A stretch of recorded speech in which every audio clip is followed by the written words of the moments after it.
آج کی تازہ ترین اپڈیٹ سے آپ کو آگاہ کرتے چلیں۔ متحدہ عرب امارات میں کرونا وائرس پر نئی تحقیق وہ سامنے آ گئی۔ وائرس ہوا میں کیسے رہتا ہے؟ سوال ایک بہت ہی اہم سوال اٹھ گیا ہے جس میں یہ کہا گیا کہ وائرس ہوا میں کیسا رہتا ہے۔ اس کی تحقیقات وہ کے بارے میں جو لکھا بتائیں گے کہ ابو ظبی میں کرونا وائرس کو آئے 1 سال مکمل ہونے کو ہے۔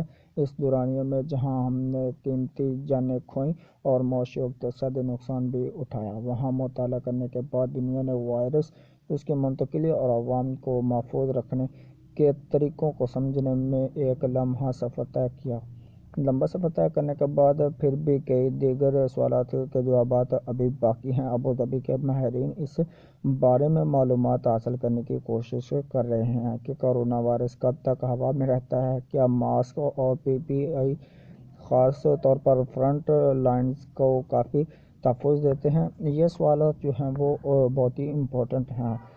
خلیفہ یونیورسٹی اور کلیولینڈ کلینک ابو ظبی کے محققین کورونا وائرس کا سبب بننے والے وائرس SARS-CoV-2 کے ہوا سے چلنے والے سلوک کی نشاندہی کرنے کے لیے ایک ماڈل تیار کر رہے ہیں۔ وہ صحت کی دیکھ بھال کے ماحول میں وائرس کی منتقلی کے لیے نینو پارٹیکلز کا استعمال کریں گے۔ اس تحقیق سے اسپتال کے محفوظ ماحول اور ٹرانسمیشن کی کم شرحوں میں مدد ملنے کے ساتھ ماسک اور دیگر ذاتی حفاظتی سازوسامان پی پی ای کی تاثیر کا اندازہ کیا جائے گا۔ تحقیقاتی ٹیم کی قیادت کرنے والے خلیفہ یونیورسٹی کے ایسوسی ایٹ پروفیسر ڈاکٹر عمار طافی نے کہا کہ وہ یہ سمجھنے کے لیے نینو پارٹیکلز استعمال کر رہے ہیں کہ سارس CoV-2 وائرس کیسے ہوا میں رہتا ہے۔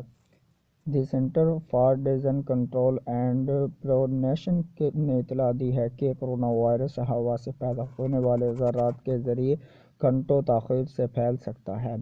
ہم خلیفہ یونیورسٹی میں یہ سمجھنے کے لیے ایک ماڈل تیار کر رہے ہیں کہ وائرس کیسے ہوا کے ذریعے گزرتا ہے اور نینو ٹیکنالوجی کا استعمال کرتے ہوئے یہ کتنی دیر تک ہوا میں رہ سکتا ہے۔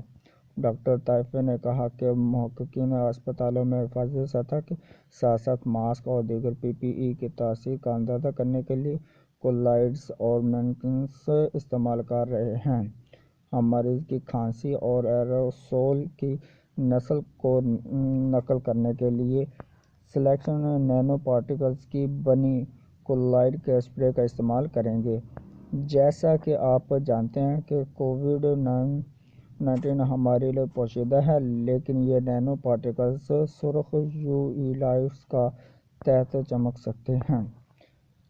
ڈاکٹر فاتح کا کہنا ہے کہ ٹیم کلیولینڈ کلینک ابو ظبی کے اسپتال کے ماحول میں اپنے ماڈل کی جانچ کرے گی۔ اسپتال میں مریضوں کی دیکھ بھال کے لیے وہ مختلف ماحول مہیا کیے گئے ہیں۔